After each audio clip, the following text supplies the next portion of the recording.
Hello everyone and welcome back to me reviewing. I was just about to say Only Murders in the Building because I'm watching that show every day. Murderbot. You will not see my hair down until September. Just so you know, my light will keep flaking until September, just so you know. And I'm not gonna make a lot of noise because my kitty is asleep and she needs her sleep because she's kind of a sick kitty. So this is what you're gonna get today, okay? And before I even get to the review of the episode, I need to make a confession. I did not watch this episode of Murderbot with the review in mind. Okay, I just enjoyed it. So sorry. So I don't really have a lot to tell you because I wasn't formulating thoughts as I was watching it. I was just mind completely blank watching the shenanigans of this deranged machine slash human Murderbot and its companions and just freaking enjoying it.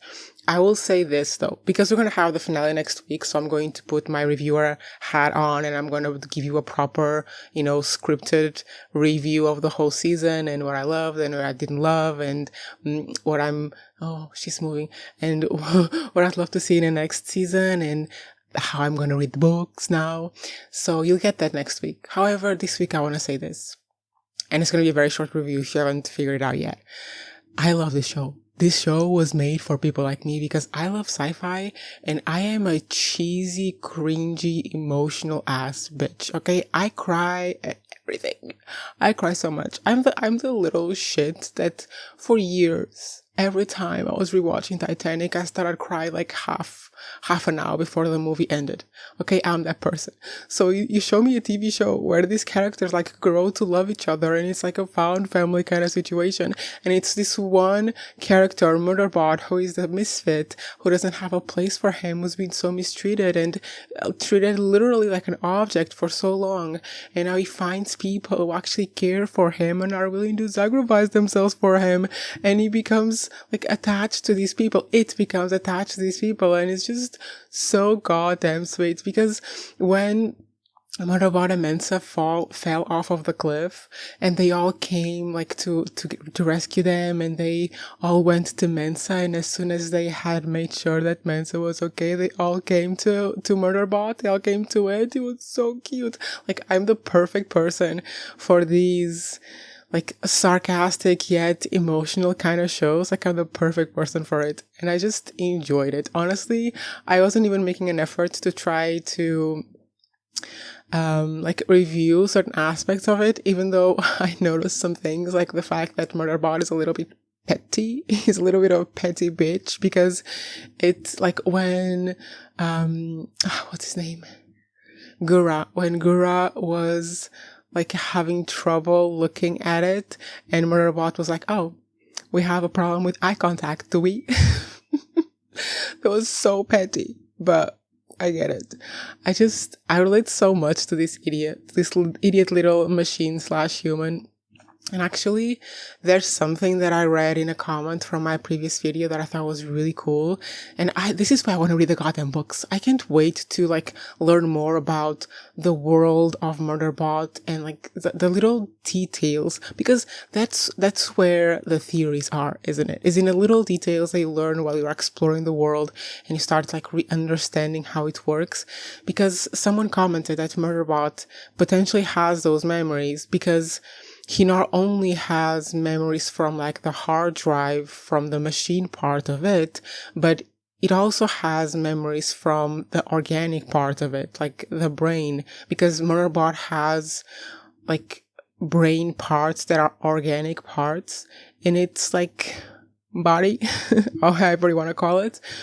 So the memories that it has from whatever happened before it was erased are the organic memories, are the memories that are most similar to our human memories. And I can just see the future, like where, because of course they're going to all escape together and stay together. And I mean, are they? Because Murderbot still belongs to the company, whatever. I can totally see a future where Mensa and Gura and everyone else tries to help Murderbot figure out these emotions and try to understand like where they came from, what happened, what it really did, like what was its part in it really. And I would love to see that. I would love to see like these little humans making friends with this little machine slash human thing and just helping it out with its trauma and past memories. Oh, this is the kind of shit I would eat up in a minute.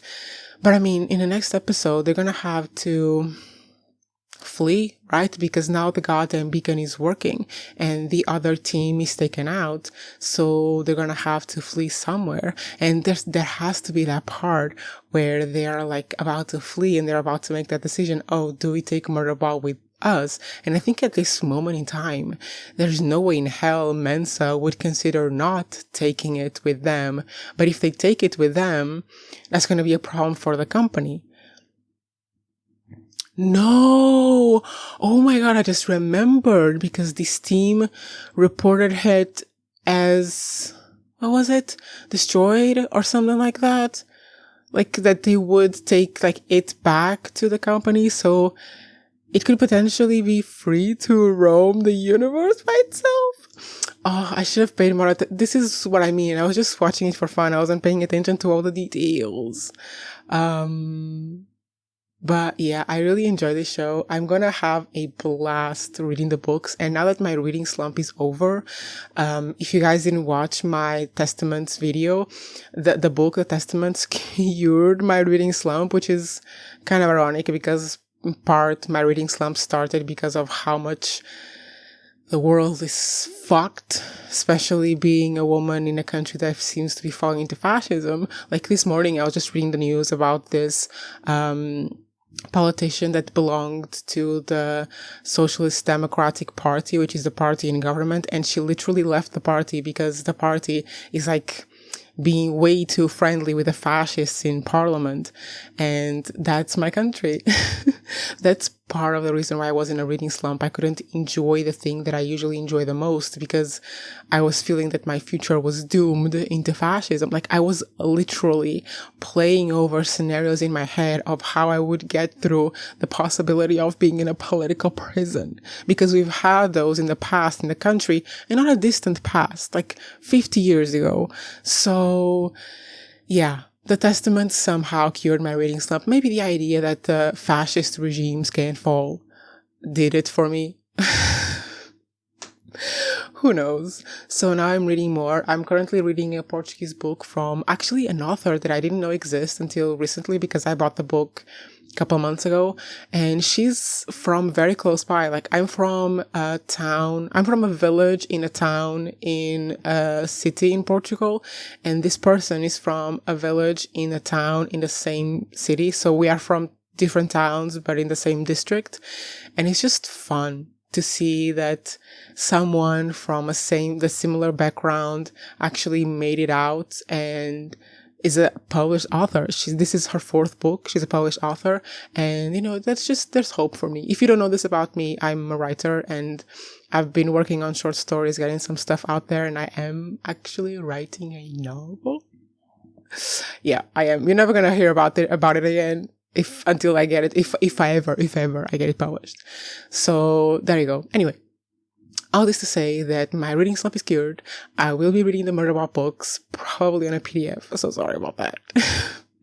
And yeah, I will see you here with reviews, maybe theories if we come to that.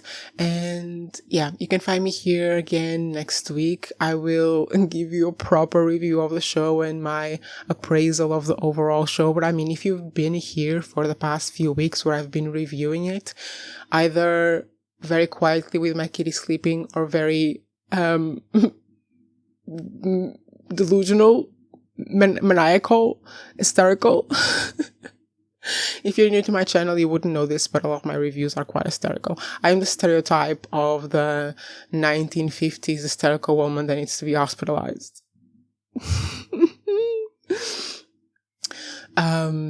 But yeah, my overall review is for sure going to be positive. So if you want to hear about that, if you want to hear about all the beautiful little things that I enjoyed about this show, and maybe some things that I'd like to see more.